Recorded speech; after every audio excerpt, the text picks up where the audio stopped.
Hey everybody, Riot Mort here, back with another patch rundown in 2025.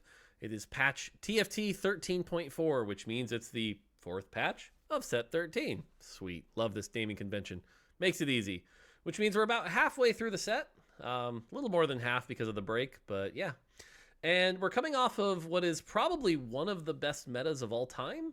A lot of things are playable, a lot of ways to go.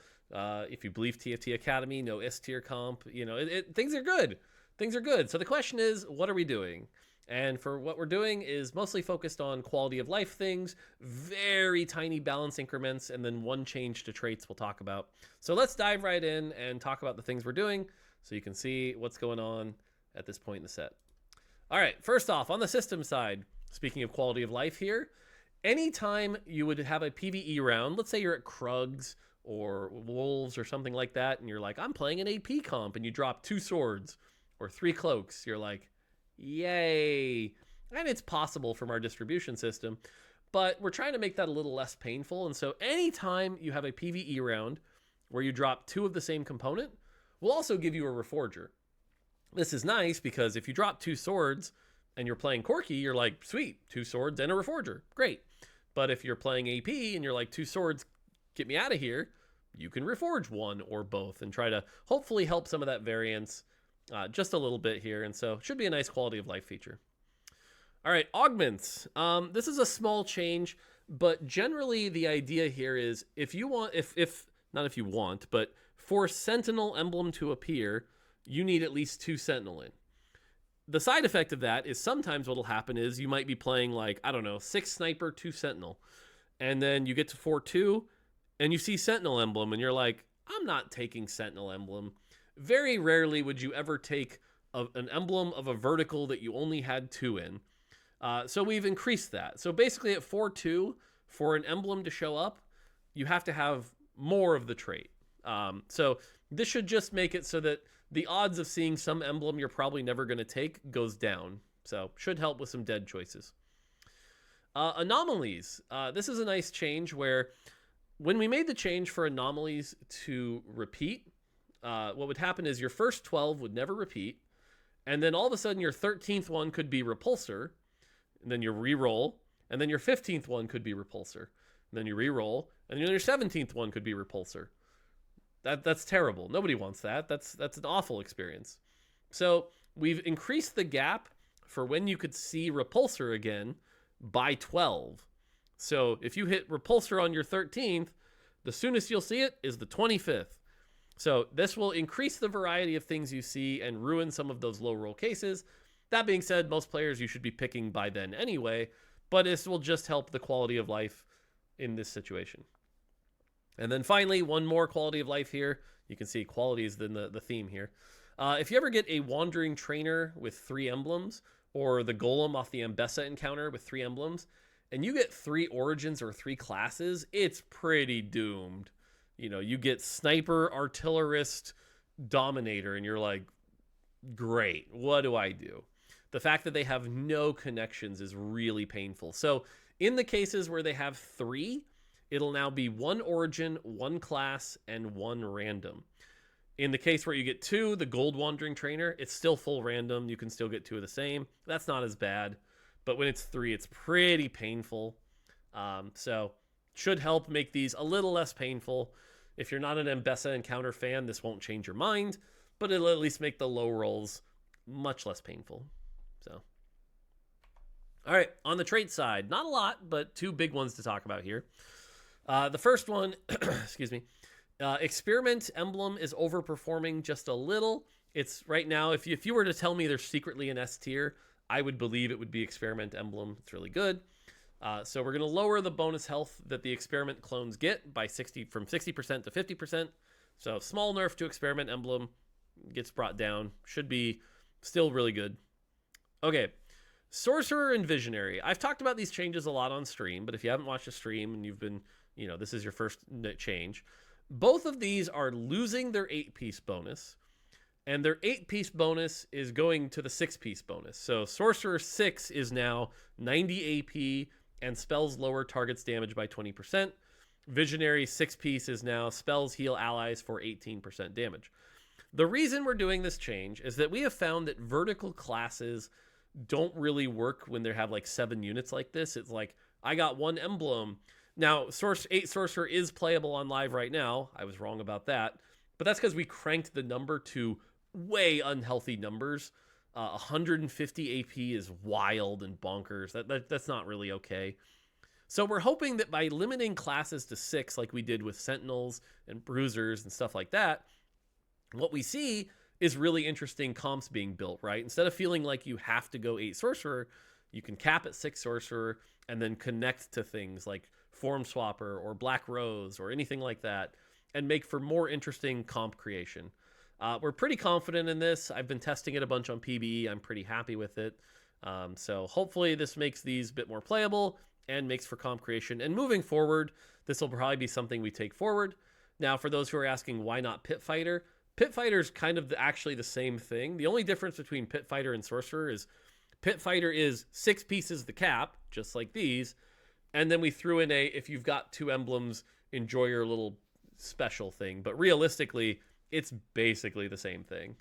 But like I said, moving forward, classes are probably going to be capped around 6 or 7 moving forward. We probably won't do many bigger than that unless it really works. So, and then the last change here, this is a small one, but we've been talking about this Easter egg for a while. People seem confused. It was on live. It's going live next patch. If you get a family emblem on Warwick, Jinx, and Vi while having Violet, Vander, and Powder on your board, something special will happen. If you're curious what, there's a bunch of YouTube videos that are already spoiling it. But if you ever get the situation starting in 13.4, it'll do something. So, cool. Yeah. All right, champs. Lux. With Lone Hero being gone, we haven't seen as much Lux, but doesn't mean we still don't need to fix the problem with Lux, which is that if she shields herself, she needs to be monolocked. So guess what? If she shields herself, she's monolocked. That's it. It makes her much worse in the 1vx scenario, but otherwise isn't really a nerf. But now at least if we need to buff her, we can. So that's good. But yeah, you're not going to see any more Lux's soloing teams. Cool.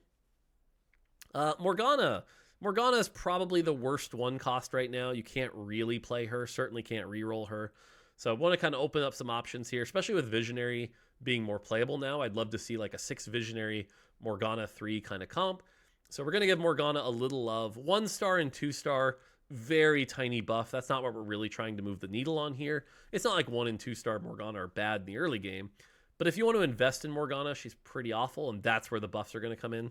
So 3-star and 4-star Morgana get a pretty chunky buff here. So Powder, I don't think this is going to change much, but the idea here is we're trying to buff backline Powder, you know, the way you're supposed to play her. That being said, a big AoE mage is probably never going to be good as a 1 cost because all of her spell is in like a big AoE, and when there's only 3 or 4 units on the enemy team, that's not that impactful. But the change here is at least higher attack speed and lower AD to compensate, so that if she's in the back line with like a Shojin and stuff like that, she'll be able to cast quicker without buffing frontline Powder. But again, I don't think this is going to make Powder that great. We kind of know there's a flaw with this spell, so yeah. All right, 2 cost. Leona, small change here, but Leona 3, kind of the worst Sentinel. We kind of nerfed Singed 3 last patch, but didn't really buff Leona 3. Leona's still not worth investing in, so if you want to go the Renata reroll comp, Leona should be a viable option. So Leona gets a small buff, only at 3-star. So, yep. Urgot. Urgot's in a really good spot here. He's a really good comp. Definitely one of the low elo pub stompers. A lot of low elo players really not happy with this. When he gets out of control, he's pretty hard to deal with, especially if you get the Unleashing Rage with the 3 Sterix.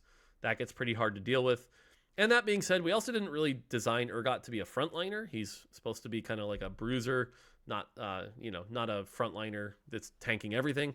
So we're lowering his base armor and MR by 5. Very tiny nerf here. We still want Urgot comps to be playable, but this should make it a little more tolerable. So Vander's fallen out of the wayside here. People usually when they play family, they kind of just ignore poor Vander. and he's the dad. He shouldn't be ignored. So Vander 2, small spell armor and MR buff. Vander 3, 30 more.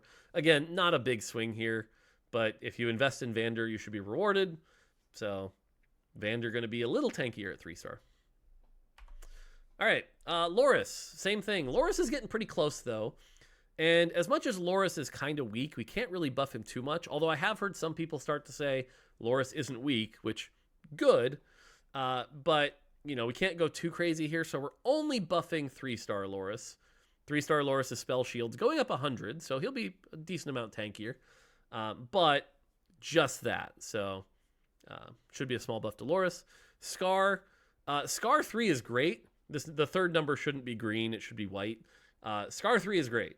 Scar 1, not so good. Scar 2, not so good.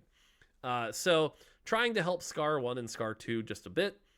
25 extra heal at 1-star, 15 extra heal at 2-star, and not buffing 3-star. 3-star Scar does not need a buff, but this should help ease into that comp a bit more. So I expect Firelight to be pretty good next patch.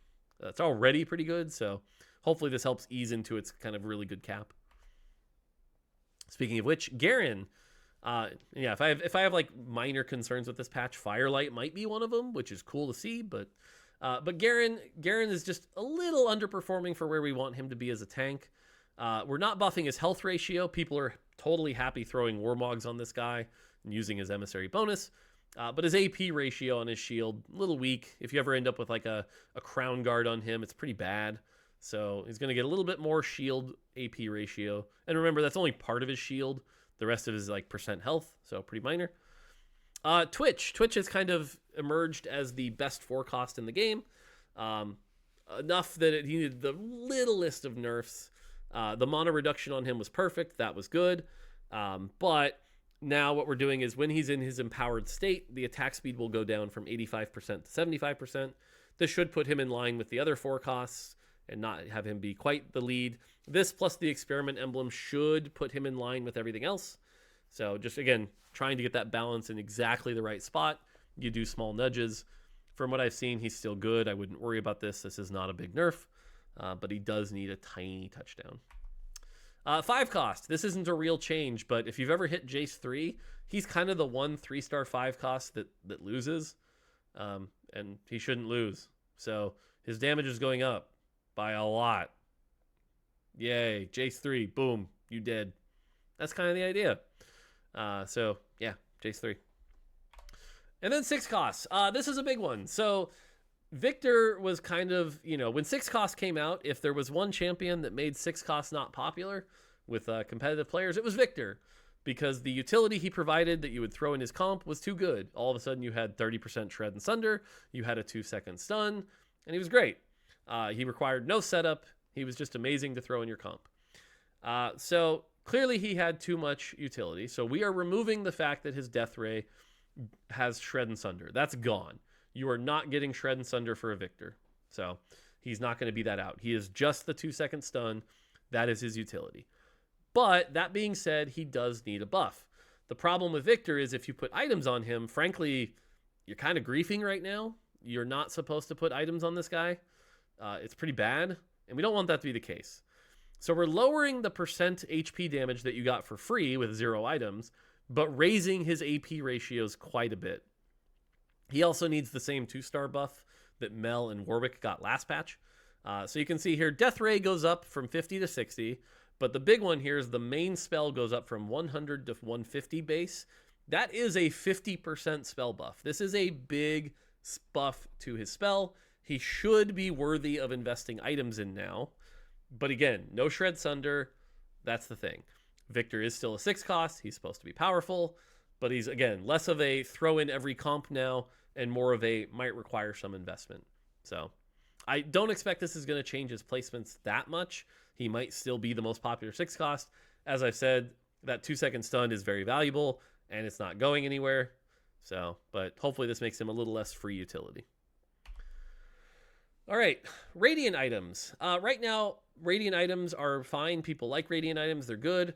There's just a bunch at the bottom that aren't good enough. So the ones at the bottom, they getting buffed. Because right now, the Radiant augments also are like meh. They're like 4.6s. They're not bad. But especially if you don't know which items are good, that's kind of lame.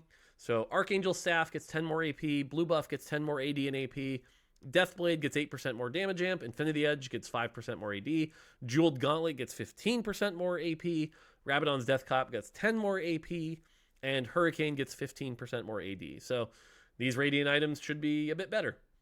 That's it. Pretty simple. All right, Augments. Augments is where probably the bulk of the changes are. You've seen we haven't had that many changes so far, but Augments have probably the biggest amount here. So let's go through them. Fire Sale. Yep, everyone was right. It's too strong for a silver. Now instead of stealing any champ, it'll only steal a 3 cost or lower, meaning you're only going to get 1, 2, or 3 gold per turn. And it kind of nerfs it, by the way. This is rare, but if you ever have a shop that is just 4 and 5 costs, it's not going to work. You're just not going to get any gold. So that's pretty minor case, but this is a nerf to Fire Sale. It is a worse augment, which is the intent. Glass Cannon. Glass Cannon is not a very good augment on 2-1. It's great 3-2 and 4-2. Not very good on 2-1. Gone from 2-1. Rigged Shop Plus. We're going to give you 4 extra rerolls to get you going on your rigged shops. Cool. Spirit Link 1 will tick 1 second sooner every 4 seconds instead of every 5 seconds. That's a buff. Great. Survivor. This is a weird augment, and we know it's a weird augment. That's kind of the point. It's supposed to be one of those high-risk augments that you take at 2-1, hope you make top 4, and then get a crap load of gold. So we're just going to, honestly, we're just going to keep buffing it until it's, like, fun. But now it's 88 gold. So if you take this on 2-1 and make it to top 4, you're going to be heavily rewarded. If we have to go to 100 gold next patch, we will. We're going to keep buffing this augment until it's fun, until there's a level where it's like, oh, they took Survivor. That's just kind of the purpose of the augment. It is what it is. Trolling. The Trundle buff plus the trolling buff was one of the few mistakes of last patch. Trolling ended up a little too good. It's probably the best hero augment in the game right now. So we're just undoing the buff to the augment, the 20% attack speed. It should still be good, but it just puts it back in line where it should be. That's fine. Young, Wild, and Free. This augment was way too good at 3-2. It became basically an auto pick. Because, like, what would happen is if you're at 100 health on 3-2, you take it. And then you get a carousel pick, and you kind of snowball the game. Not very healthy. So we're removing it from 3-2. You can only take it at 2-1 now. But at least to reward you, we'll give you 5 gold to at least get you started. It's supposed to be like a cool, I can get carousel picks, but not free wins and stuff like that. So, yeah. All right, gold augments. Forbidden Magic. This is the Black Rose one. This augment's bad. Now that Black Rose is balanced, we can buff it. So we're buffing it. He'll get more takedown stacks and more AD per stack. Cool. Forward Thinking. This is another high-risk one. One of the most annoying parts about this one was if you had like 140 gold coming from this thing or 120, it would take forever for it to just come out. Like, you wouldn't actually get all your gold until about 10 seconds left in the round. It was way too slow. So that's been sped up. And then we're going to lower the risk a little bit. Instead of 6 turns, it'll be 5, but we'll nerf the gold a bit to 70. So now you take it on 3-2, you get your gold on 4-2 for your roll down. Should help a bit. Glass Cannon 2, same thing as Glass Cannon 1, gone from 2-1. Gloves Off, this is the Vander hero augment. This is the worst hero augment in the game right now. So we're going to buff the AoE damage. He doesn't really need to hit the target he punches any harder. He's already one-shotting them. But now if he punches them through things, they'll take a bunch more damage. Cool. Rocket Collection. Artillerists are good right now. And this augment's bad, which means this augment's bad because Artillerists are good. So we're buffing Rocket Collection a little bit. Scavenger gets a nice quality of life change here. Champs with no items now grant an item tailored to the unit receiving the item instead of the dying champion. So that should make Scavenger a little bit better. Shop Glitch, removed from 3-2. It's a terrible augment on 3-2. It's good on 2-1. Terrible on 3-2. Reunion was a little overpowered, so Vi's going to do a little less damage. Cool. Sisters, this augment has been bugged for a bit. The stats were backwards, which wasn't great. Vi was getting the attack speed and Jinx was getting the AD. So we're switching it so the way it actually works the way it says it does on the tooltip. And we're giving it an AD buff for Vi. So Vi is going to be buffer when Jinx gets a takedown. Cool. Trade Sector. Good old classic Trade Sector. This augment's been around since augments came out. It has kind of been power crept out of the meta. It's not very good right now. So we're at least going to give it some extra starting gold to get you rolling. But yeah. Too much value. This augment's great on 2-1 now. It's terrible on 3-2. So it's gone from 3-2. Welcome to the playground. A little too hard to activate at 17 seconds. So we're putting it at 15 seconds. Cool. And then prismatic augments. Birthday present. I am excited and nervous for this buff. I am glad birthday present is getting a buff. It needs a buff. Its stats are not great right now. 2 gold per level up is very strong. In the past, when it was 1 gold per level up, it's been strong. So if you see this augment now, don't sleep on it. I think it's going to be a very good augment with this buff. Blazing Soul also needed a buff. So more AP, more attack speed. Cool. Coronation. This augment's been a little too good for a bit. So this gets nerfed. 5% less AD and attack speed. 5 less AP. Cool. Prismatic Pandora items on 4-2. It's just too late to sit there and re-roll your Radiant item. So we're removing the Prismatic one from 4-2. Yep. Prismatic Pipeline. This augment has become kind of the catch-all. Although I'm hearing it's starting to fall out of favor in challenger lobbies. But it is still too good in our stats. So now you just get a Prismatic Orb. No bonus loot inside of it whatsoever. It's just a Prismatic Orb. Which, you know, it's still a Prismatic Orb. But, yeah. Quality over quantity. Small nerf to the bonus HP that you get for having a Radiant item. No big deal. Shopping Spree. Kind of like Trade Sector. This is another one that's been power crept out of the meta. So now you're going to get an extra reroll every time you level up. Cool. Sponging. I think this augment's going to be very good now because... now instead of 5 items, you can get 6 full items. A prismatic that can generate 6 full items of value seems pretty good.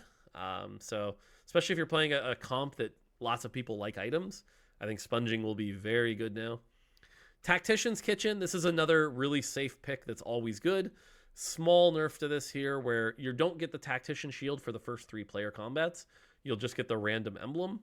So 3 rounds where you're not necessarily snowballing super hard. Tomb Raider 2. This augment actually looks decent in the data, but it's obviously survivor bias because right now people are only taking it when they're in the spot where it's probably going to work. That being said, we do want you to consider taking this more often. So you're going to get a completed item anvil when you take it, in addition to all the ones you get on kill. So should be good.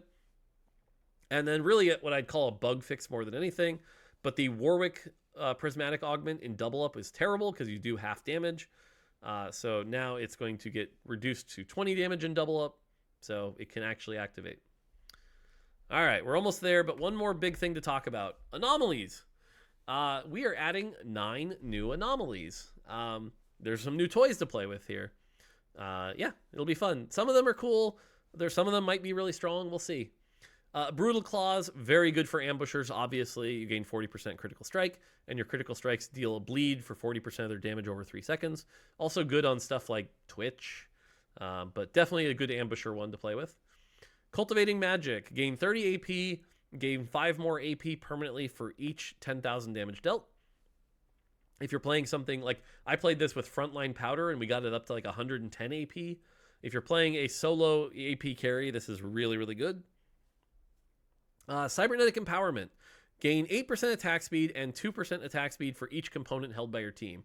What this means is if you have a full item, that is 4% attack speed. So count all your items, kind of like scrap. It's counted all, you get that much attack speed, and it'll be better. My read on this one is it's a little weak, but we'll see. Give it a try. Hive Mind. This is another one I think is a little weak, but gain a copy of the first champion. This champion kills each player combat. This can do some pretty silly things. If you get this and then start killing a frontliner, you can start getting copies of that. You also gain 25% damage amp. So if you need some extra econ and want to get some kills or steal their units, there you go. Infectious Anomaly. This is going to be a popular one. The way this works is you put it on somebody, and you gain 15% AD and AP. Then at the start of the round, that jumps to somebody else. Now 2 people have the anomaly. Next round, both of those jump. Now you have 4. But next round, all of those jump. And eventually your whole team is covered in this thing. And then every turn, they're all jumping and increasing by 2 AD and AP per turn. What we've seen is that generally by the end of the game, your entire team has somewhere between 25 and 35 AD and AP. So an anomaly giving your entire team 30 AD and AP, pretty good. but you do have to get there. So you don't take this when you're low on health, but you do take this when you have, again, like an emissary comp that's got a lot of carries, and you have the time and the health for it to spread. So pretty high cap. Expect this one to be pretty popular. Plus, it's just fun to watch. So power up. This is the AD version of Cultivating Magic. Really good on like a Tristana, for example. Titan of Teamwork. If you're playing a reroll comp and you need a tank, this can be really, really good. I expect this to be good on like Vander, for example, in Family, or even, frankly, Violet. Just like the durability will be nice. Vampiric Affinity. Basically, gain 20% Omnivamp, 40% while below 75 health. Could be good on like an Ambessa. My read is like, unless you're really doing a lot of damage and tanky, it's kind of weak, but we'll see. And then finally, Voracious Appetite. This is basically Briar the Anomaly. You turn them into Briar from last set. The champion gains 300 health and 15% damage amp. And then each round, you gain a consumable that you can use to give them another 150 health and 3% damage amp. So if you're on a win streak, you can take this and start stacking and get really, really big. But you do have to pay 3-player health. So pretty interesting. I don't expect it to be a super popular one, but yeah. So there you go. 9 new toys to play with. And then, of course, while we're at it, a couple buffs. I will say some of these buffs are getting to the point where it's like they're going to be really good now in the right spots. It's just people have to figure out the right spots. Arcana Overwhelming now gives 100 MR. Defense Expert now gives 90% more armor and MR. Triple Gargoyles with this is going to be disgusting. Repulsor. Repulsor's in a weird spot. It already gives 40% attack speed. So we can't really buff the attack speed, so we're buffing the knockback range. I don't actually know if this buffs it much at all. But now if they're further away, you can knock them back and be really annoying. So, cool. Titanic Strikes. This one will cleave for 50% AD damage instead of 40%. Touch of Frost. The debuff duration now lasts 8 seconds instead of 4. This will allow you to chill people for longer, trigger that stun a little bit more often. So hopefully Touch of Frost feels like the one that shows up every time you reroll, and no one seems excited to take it. So for now, it's going to get this buff. And then Wolf Familiars get another 10% AD. And that leaves us with the bug fixes. Deep Roots now specifies it pulls into melee range as opposed to range. This is just a tooltip fix. Hunger for Power now specifies the ally must be adjacent. Just a tooltip change. Quicksilver now correctly blocks stuns from Dramatic Entrance and Rennie. Cool. Victor's cast animation is no longer paused by stuns. I forgot to talk about this. This is a big one. What this means is if you have 2 Victors and neither of them get interrupted, normally what happens on live right now is it's a coin flip. Yours might stun first, then theirs. Or theirs might stun first, then yours. It's really dumb. It's really annoying. Now they will both stun at the exact same time. Everyone gets lifted up. It's fair. Victor's more fair. Great. Caitlyn, excuse me, running out of voice. Caitlyn's headshots no longer fizzle. If I had a second worry about this patch, Caitlyn getting this bug fix without a nerf might make Enforcer a little good. We'll have to keep an eye on it. If you told me Caitlyn was supposed to get like a 3 AD nerf on top of this, I'd believe it. So keep that in mind, though, that Caitlyn will be more consistent. Little asterisk here. Keep an eye on this. A little worried. Jace's Hextech Crystals now correctly attached to units, so units won't walk out of the explosion. This is a ranged Jace buff for consistency. Cool. Quick Striker Crest and Quick Striker Crown are now mutually exclusive, so they work like every other emblem augment in the game. Morgana's Shield Reeve no longer stacks on units afflicted with multiple stacks of her damage over time. Yes, I bet you didn't know this, but if you had Morgana cast 3 times on somebody, they were stacking and you could shield for nothing. But pretty rare case. Bug's been fixed. Pretty funny. Executes no longer bypass Last Stand and Prismatic Flesh Ripper. Cool. Prismatic Flesh Rippers Revive now always procs before Last Stand if you have both. And Welcome to the Playground can no longer rarely give family members with emblems. So, cool. And there you go. That's the patch. Like I said, it's not insane. There's the 9 anomalies, Victor, Sorcerer, Visionary. Those are the big ones. And then those quality of life changes. Otherwise, the balance changes are minor. If you're somebody who loves the meta getting shaken up every patch, sorry to disappoint. But the good news is, if you are one of those people, this is also when the Lunar New Year Set 4.5 Revival goes live. So you can play with that if you're interested in that. But otherwise, I mean, it's a good meta. We're not trying to shake it up. That's all I've always said. If the meta's balanced, we'll leave it alone. That's basically what we're doing here. So, but we'll see how it goes. We'll see if anything evolves. We'll see what happens. And there you go. So, all right, that's it for this patch. Another patch in 2 weeks because that's how we do things on TFT. And there you go. All right, that's going to do it for me. Until next time, take it easy.